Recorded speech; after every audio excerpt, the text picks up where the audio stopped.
Hey there, everybody. Welcome back with the Purplatypus is the name. And about 15 minutes ago, I completed Yakuza Like a Dragon Infinite Wealth.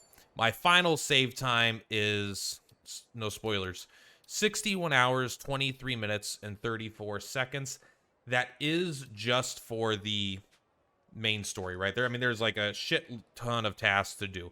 I kind of wanted to get through it that way I can get to I like making guides. So 60 something hours was semi-Russian, okay? So keep that in mind. But I kind of want to just give my full thoughts on the game and kind of my impressions after beating it, since I did just beat it. I even got some notes here so I can kind of go over. I'm not going to call this a review. As you can tell, this is going to be, I'm just going to have it be like a thoughts video. But I'm also interested at the end of this, if you guys like this kind of content, like, subscribe, all that shit, you guys know what to do. But also in the comments, let me know what you think about the game. I want to know where you agree with me, where you disagree, and why you're wrong. You explain why I'm right. So first, the story of this game. This game has probably, I don't want to say it has the best story of any video game of all time. That's like such a big statement, it's hard to say. What I will say is that Like a Dragon, and Infinite Wealth, the last one and this one, they have what I think I can confidently say the best storytelling in video games. Like, it's a true masterclass of telling a really, really good story. I mean, they kind of force it down your throat. They let you skip these cutscenes, but there's a lot of very long cutscenes. But here's the thing, they're fucking good. They're engaging. It's not just what's happening that's good and engaging. The characters are just enjoyable to watch. It's like watching a show a lot of the time. So the story, start to finish, the plot is very, very good. I think the plot gets a little bit weaker at the last two chapters. I don't really love the resolution of the story. I still think it's good, but I think it was like a 10 out of 10, chapters like 1 through 8 and 9, and then chapters 10, 11, 12, I thought they were just like maybe 7 out of 10s or something like that. With, like, don't get me wrong, the nostalgia, the watching characters do things, this stuff is all super 10 out of 10 stuff as well. But overall, the story, absolutely out of this world, phenomenal. If you play this game, plan on watching the story. If you skip the story, if this game doesn't make you cry, I don't know who you are as a person. You've got a cold heart, because this game probably made me cry 4 times at least, right? That's like more than once every 20 hours. That's a very high rate for someone like me. One, it made me laugh out loud multiple times. It probably made me cry several times. I mean, I haven't cried from real life in like 2 decades, man. And probably a decade plus. So this game has got a just masterclass of storytelling. Now, as far as the gameplay is in a lot of segments, right? I'm going to talk about the combat and progression stuff in a little bit differently, but as far as the gameplay to going around, I mean, it's obviously very story focused. That's cool. I love that. As far as the other stuff, I honestly feel the game is a little bit, I don't know if everyone's going to agree with me, but keep in mind, I'm kind of a hardcore RPG player. I feel the game is a little bloated. There's almost more effort put into the side content of doing the game than there is into the what would be the quote unquote mainline stuff about it. Like the main RPG combat. There's this mini game, the crazy taxi mini game, the Dodoku Island, the Sujimon, the this. There's all these side missions, and the thing is, it's fun and I enjoy them. I kind of wish they were a little more. They feel very separate from the rest of the game at each of these things almost. I know you could get currency and trade them for items or whatever, but it really does to me kind of feel like they're almost their own little separate modes, and I think it's fun. I enjoy them, but I wish they were slightly more integrated into what felt like a more cohesive experience, at least to me. And like, I think a good example would be like Persona. The Persona's like mini games and side content is not nearly as involved, but it's kind of, you have a lot of decisions about what you do, right? You go to the movies in Persona, or you'll go play darts, or you'll go do this, you'll go do that, and everything you're doing is all kind of feeding into the JRPG mechanics of the game. Like, it's making your party stronger, yourself stronger, you're getting your stats up for this, your things up for that, money for this, items, there's always like character development and stuff, but it kind of feeds in, oh, you're brewing coffee, you can now recover MP with items. It's the only way to really recover MP with items, that kind of stuff. And I feel like this game doesn't quite do that. I feel like it's just a little too separate. As far as the combat itself, I think that it's a super good, clean, crisp combat system. I think it does err on the side of being overly simple in the, are you that scared of me, bro? Look at him. Or is he just afraid of the ladies? But I think as the game goes on, it gets better and better in this. The combat gets continuously better. You go from just mashing auto attacks to then, you know, doing buffs, heals, debuffs, trying to make them bleed for your samurai, using grapple attacks, using, you know, super attacks, sometimes still using auto attacks, you know, using your ultimates. There's a lot of ways to spend your turns that are compelling. And I think that there's a lot of decisions as the game progresses. In the early game, it's pretty darn simple, but it gets a lot better. Now, I do want to say that this game is way better balanced than the previous title, in my opinion. The main story was, in the previous game, so easy the entire way through, where I literally don't think there was a single hard fight in the game for me personally. I know that some people might disagree. I feel like, are you still talking to me, man? Quit. Yeah, I know you're, God, she's too flirtatious, man. This game, I feel, had way better balancing. It was still easy as a game overall. It was an easy game, but there were several very good boss fights that were, I would say, borderline difficult. There was only one boss fight in the game that took me more than one attempt. And I think you'll be able to find out which one it is when you get there. Even the final boss fights were both one attempts, and they weren't particularly hard, but they were still, I don't know, challenging, engaging. I felt like I had to use different tactics than I did for other fights. You know, they had cool, interesting visual styles. So that was all good. The game is really well balanced. One of my pet peeves about the combat, even though I like it overall, is it can be kind of hard to get your characters to do exactly what you want when you want, because of, it's a little bit of a loosey-goosey combat, I guess the way to say it. It's not like Octopath Traveler, where everything's going to happen exactly, your attacks hit everything. Because of this movement system, you know, like, sometimes, like, if I knock, is that bike going to deal him a little bit of extra damage? I don't know. Sometimes if a character is down and you try to attack too fast, your characters will just miss. Sometimes when you want to do something like Essence of Hellhive, like, I want to be able to hit them all, but you really can't because of the way they are. Sometimes you want to do like an AoE buff, but your characters are just too far apart, so you can't even buff your whole party. You have to choose which characters you want to buff. Your AoE heals don't always hit everyone AoE. So there's like a little bit of this that it's a little bit of a pet peeve of mine. However, since the combat's not overly hard, I don't think it needs that level of precision.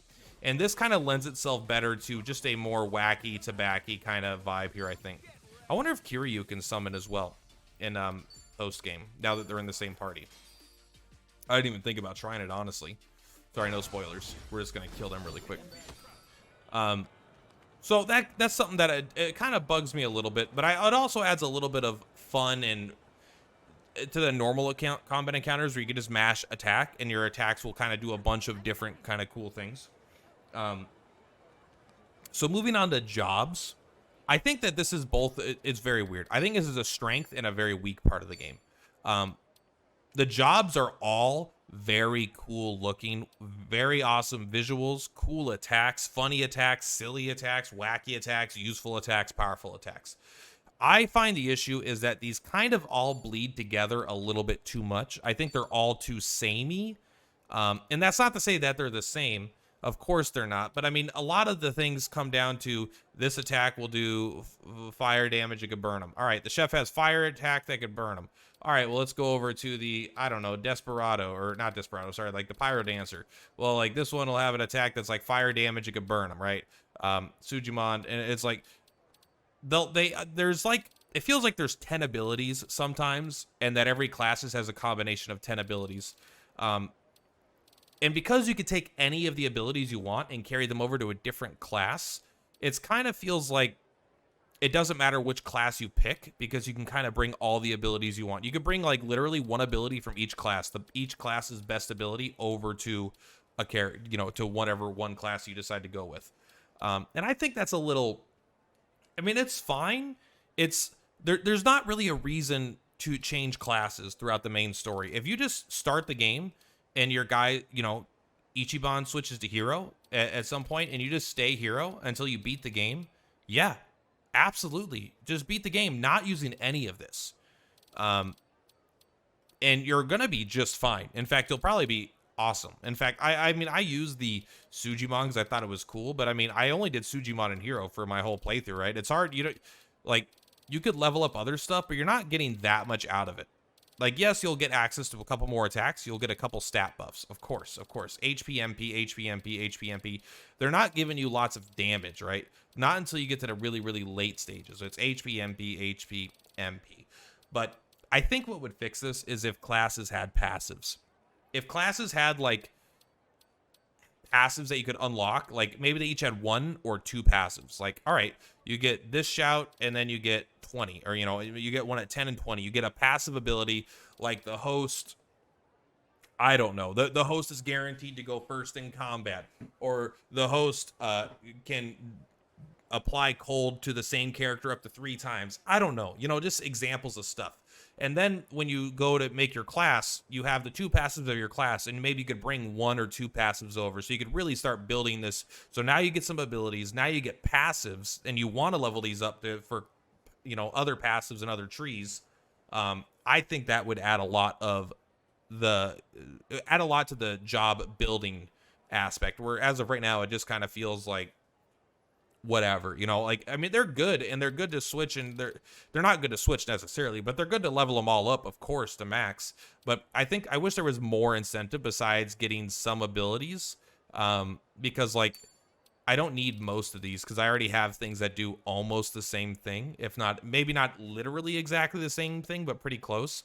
But like, if I level Samurai for my support character, I'm just going for Glory Awaits, and then the rest of the abilities, I'm only trying to get the stats, basically, you know? Now, what does kind of make up for this a little bit, but I really wish it was integrated earlier into the game, so maybe slight spoilers, maybe, is the unique armor. The unique armor and weapons for characters. Let's just go to someone that has...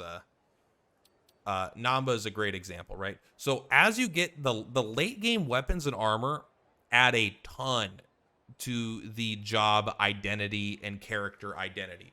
So every job has a ultimate weapon, basically. This is the one that does the most damage. You might want to use a different weapon depending on if it's not if you don't need high attack or magic. Sometimes you might want to use a weapon with what you would consider a better effect. So this kind of helps, like, all right, now it's like, the Samurai has kind of built in increases state assailment duration on enemies. So now if you have a different class that you want to do a state assailment on, like Paralyze, you could put that on the Samurai, and now your Samurai is going to be paralyzing for longer than normal, you know, something like that. They also get unique armors. The Samurai, so the jobs get unique armors and unique weapons, and they also get, I mean, of course they get unique weapons, but also the characters get unique armor. So now it's like you could decide, like, all right, so this Samurai equipment is really good. You have to be a Samurai, but it buffs the agility depending on how many enemies they are. And this isn't an agility buff like the stat buff. This is like a literal base agility in the bottom right corner here where I'm covering. So it increases your base agility based on the amount of things, so amount of enemies. So now it's like, all right, I want a Samurai, you know, but who's the best Samurai? I guess, you know, I could do this. Or if you could be like, maybe there's a specific character, like for the footballer, right? This character, the linebacker, right? This makes it so Namba has a high chance to endure a KO with 1 HP. So maybe now he's like a tank. You know, you can make it so even if everyone's enraged, he almost never goes down because he'll survive with 1 HP, you know? So like there adds a lot of these passives to the game. Between the weapons, like the my favorite one probably is not the microphone. Where's Chitose, here's Chitose, right? Like this one, every time your HP recovers when you receive a buff, and then you have a chance for a magic buff at the start of the turn, and then you can recover MP when you receive a buff. So now you're getting both HP and MP whenever you receive a buff. So it's like there starts adding a lot of these really cool things that are interesting, but it's really lackluster in the beginning of the game, and then even the job's abilities that you're learning feel kind of like a dime a dozen. Like I was like, why would I ever want to be a breaker? I don't want any of those abilities, you know.